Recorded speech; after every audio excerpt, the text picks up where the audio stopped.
Hey, what's up, people? Welcome back to my channel. And if this is the first time that you've ever seen me, my name is Desmond Z. I want to talk to y'all about 5-star reads again. I recently posted a video talking about books that I gave 5 stars, and I want to do a part 2 to that. So that's what we're doing today in this video. Sit back, relax, and let's get into it. Transcendent Kingdom.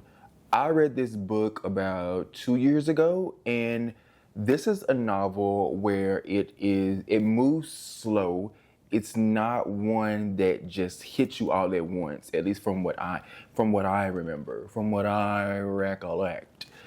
And we know I always talk about how sometimes I hate when we get to a book and it kind of muddles along and nothing really happens. I'm grateful and I'm thankful that when I read this, I had to have been like in the right state of mind. I had to have it was just one of those moments where I understood what the book was trying to do. I was in the mood for this type of book. And this book is also getting turned into a movie, I believe. I don't think it's a series. I do believe it's a movie. It was announced recently. And this book is about Gifty. She's a 6-year PhD candidate in neuroscience at the Stanford University School of Medicine. When she was younger, her younger brother, Nana, died of an overdose because he was hooked on pain meds after an ankle injury. Her mother's also suicidal. She's never been the same since losing her son. So you have this Ghanaian family living in Alabama, I believe. I think it's Alabama. Gifty is determined to discover the scientific basis for the suffering she sees all around her. So she's trying to reconcile, all of these things that have happened in her life while pursuing, her PhD in neuroscience. And this was an amazing book. And this is one that you just have to let it happen. You just have to let the story unfold. And it's one that I think about, even if maybe it wasn't, blah, blah, blah, blah, blah, blah, blah, like the drama that I really enjoy in books. It is one of those stories where, it's a very real story. This could be an everyday average American family or just family anywhere in general. I think I really do need to reread this because maybe it wasn't as slow as I believe it as I remember it. Or maybe it was, I'm not sure, but I definitely feel like I need to reread this. But I do remember after closing the book, it was just kind of like, wow. Like yeah. Perfect Peace by Daniel Black. Now, when I first reviewed this book, I don't believe I gave it 5 stars. I think I gave it like 4 or 4.5. But that's neither here nor there. I'm giving it 5 stars now. And it's because it's a story, whenever I see this book on my shelves or whenever I see it mentioned here and there, it takes me back. It takes me back to when I first read it, and I remember being, it's a story that it sticks with you. That's basically what I'm trying to say. It's a story that certainly sticks with you. When the 7th child of the Peace family, named Perfect, turns 8, her mother Imogene tells her bewildered daughter, "You was born a boy. I made you a girl, but that ain't what you was supposed to be." This is a book about a family. I believe it's in the 40s, I believe. Anyway, it's a long time ago, and this family has had nothing but boy after boy after boy, and the mother has always wanted a girl. So when she gives birth to her 7th child, it's just her and the midwife in the room. And when it turns out to be a boy, she tells that midwife, "Look, girl, look, this twin, me and you, It's a tough story to read. It is definitely a tough story to read. And there were moments where I was just kind of like, should we be writing this? Should I be reading this? You kind of get why the author does it. But at the same time, I can definitely understand why people can shy away from it. And I don't want to give too much away. But yeah, it's like if you sit and you think about it, it's not done in a weird way or for weird purposes. At least I don't believe so. But when I was first reading it, I was definitely kind of like, to this day, I'm still kind of torn on that. It's when the child grows and starts they're discovering who they are. And they're trying to figure out you know, I've been told this one thing by my mother, by my family, but now the world and other people are telling me something different. So it's them, once again, another character trying to reconcile these two things that they've been told. The Silent Patient. Now, this book, yeah, yeah, yeah, yeah, yeah, yeah. I don't know why I just did that, but you should be used to it if you're not new here. This is a book where I kind of forgot that people will dislike something that you loved. People will dislike something that you love. The Silent Patient. Did I say the name of the book already? If I haven't, it's The Silent Patient. I remember after reading this book and I was looking at some other reviews, and then I was on Instagram and I saw somebody say they hated this book. And I think then I got on TikTok and I saw somebody else say they hated this book. And they said it was overrated. And I was just like, did we read the same book? Did we look at the same pages? Did you see the words that I saw? Did you? And I'm well aware. There are plenty books that I love that people would dislike. And they have disliked. And there are plenty of books that people love, and I'm just like, what the fuck was that? What was that? But I get it. I get sometimes where you'll love something so much, and then the first time you hear somebody say they didn't like it, it's kind of like, what? It's a culture shock. It's what it is. Because it's like, why are you not understanding and seeing what I see? You don't get it? But see, I was blessed with a brain to understand, to sit back and go, you know what? Everything ain't for everybody. I get that. And I have the common sense not to leave a comment, not to say, oh, you're dumb, you're stupid for not liking this. I have common sense not to make a follow-up video to someone else's video, not to stitch it and say you're stupid, like some of y'all do. Some of y'all lack common sense to go, oh, you know what? Everyone won't like the same thing. I just had to say that, okay? But The Silent Patient, if you don't know what it's about Alicia. She has a seemingly perfect life. She's a famous painter, and she's married to an in-demand fashion photographer. One day, she takes a gun and she kills her husband. She shoots him 5 times. And after that, she don't say another word. She don't say a peep. Don't say a word. Until this man, Theo, he's a criminal psychotherapist, and he is captivated by Alicia's story, and he jumps at the opportunity to work with her, and he is determined to get her to talk and unravel the mystery of why she shot her husband. And from there, we go down a path and that unveils, you know, this whole thing of what happened and what's going on, and we get twists and we get turns. And this book, it did it for me. It did it for me. I loved this story. There were things that happened, I did not see them coming. If your name was Raven Baxter and you saw the future, then kudos to you, because I didn't. I didn't see it. I didn't see it, and I loved it. Okay? I loved it. I did. I did indeed. The Girl with the Louding Voice. This is one that I read at the end of last year, and this book's, I said it when I reviewed it, when I did my end of the year wrap up, that this book surprised me in so many ways, because this was one that I saw in the bookstore. Like, I kept seeing it over and over and again. I would pick it up, I would read the synopsis, I would just, you know how you pick up a book and you just look at it and you kind of put it back down, and it just something kept drawing me to this book, but I never actually bought it or read it.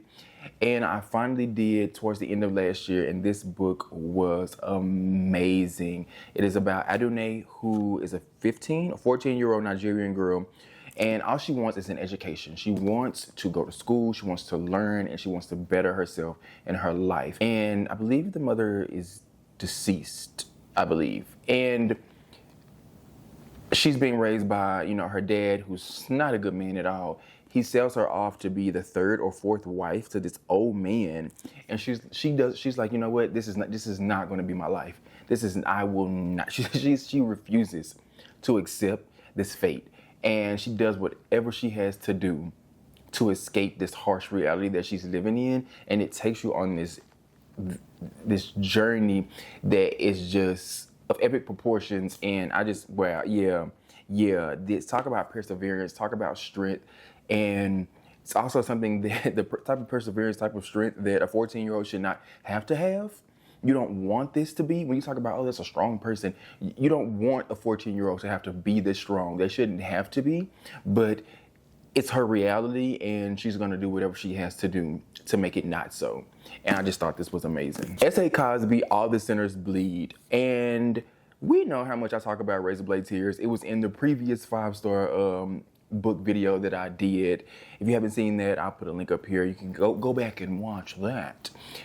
This book was just as good. Now, I will say, when I first read this book, I was still kind of on a high. I was still like, because it was this is his latest release after Razor Blade Tears, because first was My Darkest Prayer, then it was Blacktop Wasteland, and then it was Razor Blade Tears, and now we have All the Sinners Bleed. So I was so amped for this book that I do believe just a smidge, I was still holding on to my love, my dedication, my loyalty to Razor Blade Tears, that I did kind of let it cloud my judgment. And I was, I wanted this to be basically Razor Blade Tears Part 2, but this is a completely different story. This is a completely different setting, and I need to just let that go. So I think when I read this, I gave it like 4.5, and which is basically a 5. It's a 5. It's 5 stars. And I'm actually in the process of rereading this. This was a great story. It's about Titus Crown, who was the first black sheriff in his county, in the history of Sharon County, Virginia. In recent decades, Sharon had only 2 murders. After years of working as an FBI agent, Titus knows better than anyone that while his hometown might seem like a land of moonshine, cornbread, and honeysuckle, secrets always fester under the surface. So it starts with something happens at the local school where Titus has to show up, and that unveils a lot of other secrets. And Titus has to, he has to work through all of this, and basically the whole city gets turned upside down. I enjoyed this. It was action-packed. It told a great story. And it has that grit that one would expect from S.A. Cosby. So it was amazing.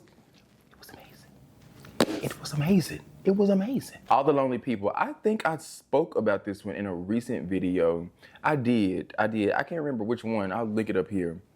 Yeah, I'm gonna figure it out. Bad Fat Black Girl by Cecily Bowen. This book talks about feminism, but the type of feminism that you may not be used to hearing about. It says mainstream feminism often leaves out Black women, their lives, their needs, their dreams, and yes, their love for hip hop. Determined to create a more inclusive space for all women, femmes, and non-binary babes, Bowen coins and defines the term trap feminism. This book basically talks about the type of feminism that you don't necessarily hear about all the time, or maybe when they do speak about it, you ignore it. And it's because it's about not only Black women, but the type of Black women that don't fit this pretty picture. They don't say or do things the way you would have them say, that allows you to welcome them in to this nice, pretty little club. And that's what I love the most about this book. I laughed, I amened while reading this book. I read this about, 2 years ago? And maybe a year ago. I can't remember. But I love this book from start to finish. And I know that I've said it before, I've learned to not give someone's life a star rating, but if I was, this would be a 5-star. And that's why I'm recommending it, because I thought it was amazing from beginning to end. Don't Cry for Me. This is one of those books where I don't remember what I originally gave the book when I first read it. But you know what, that actually doesn't even matter, because at this point, my adoration for the book has grown and it continues to grow. The author of this book also wrote Perfect Peace. And this book is about Jacob, who is dying. He's like in his 60s, I believe.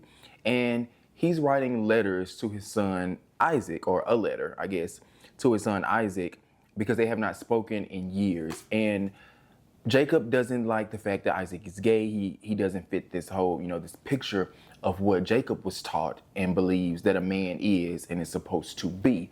So throughout this letter, we get Jacob's history of him growing up in rural Arkansas and, what made him who he is.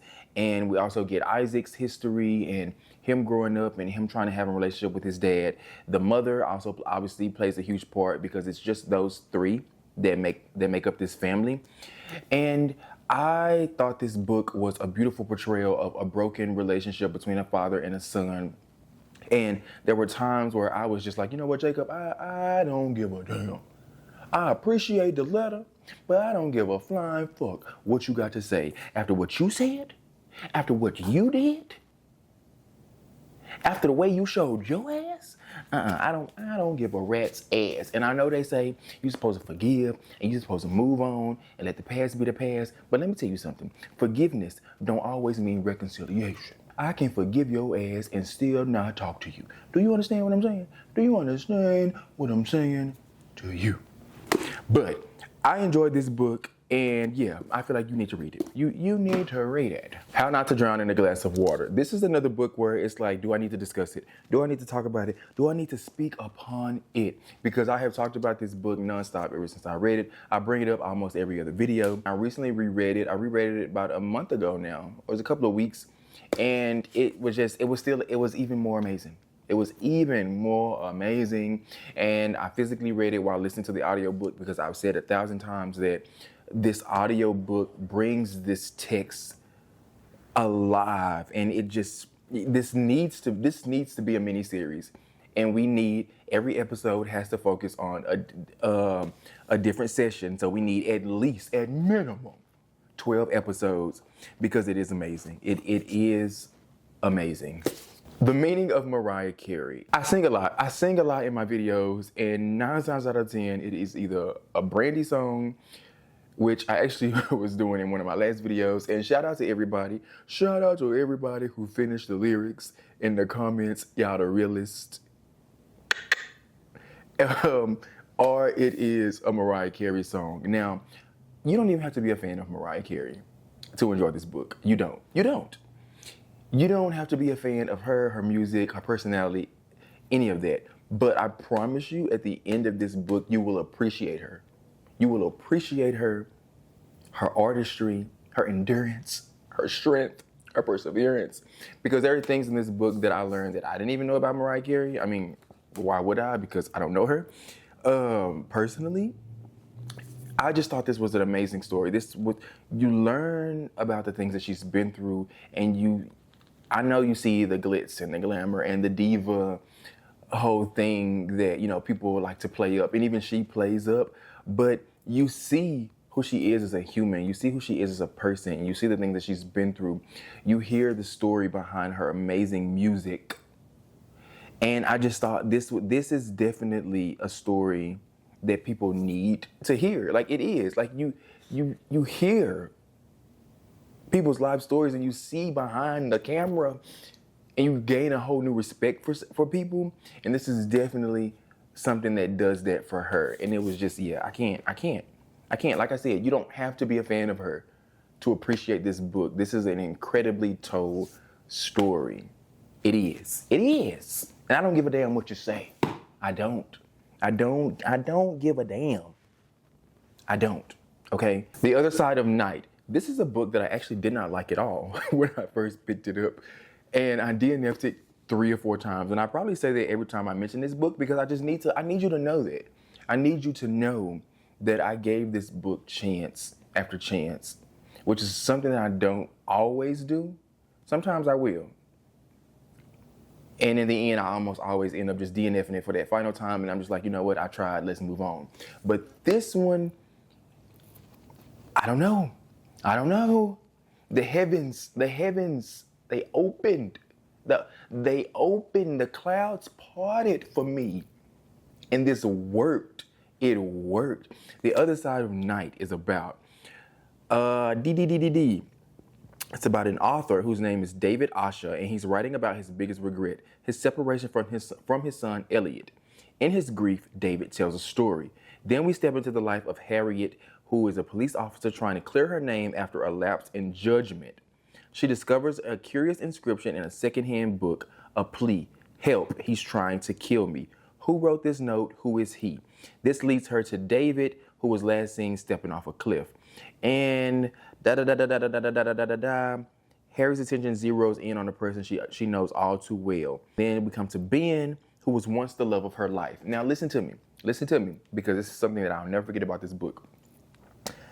Ben, the love of her life, is actually someone she went on a few dates with. And he was like, you know what? I just don't think this is for me. He let her know, after a few dates, I think it's best to go our separate ways. It's not working. He didn't lead her on. He didn't play no games.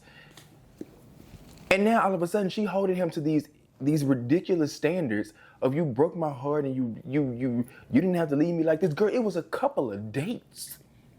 Stand up. Get it together, sister. Move on, okay? And so her calling him the love of her life, it's like, girl, get a grip. Get a grip, sister. Get a grip. That is all I can give you. Because if I go too much into detail, it begins to spoil the story. And I will say, if you have issues at the beginning of this book, because I had plenty of them, give it a chance. Take it slow and just give it a chance. Because I promise you, it will pan out. I think what was initially throwing me off was the whole author writing the story, because it's like, a book within a book at first. And that always kind of throws me for a loop. But just let it pan out. I really, really enjoyed this. Maybe I'll reread that. Maybe I'll have a whole video dedicated to books that I reread. Maybe I'll do that because, yeah. And that is all I have for you in this video. Thank you so much for watching. That is the second edition of Desmond Z's 5-star reads. Let me know down in the comments if you've read any of these, if you believe they are worthy of a 5-star rating as I've bequeathed upon them. Let me know down in the comments. Thank you so much for watching. Give the video a thumbs up if you enjoyed it. Subscribe if you're not subscribed. I will see you in my next one. Thank you for watching.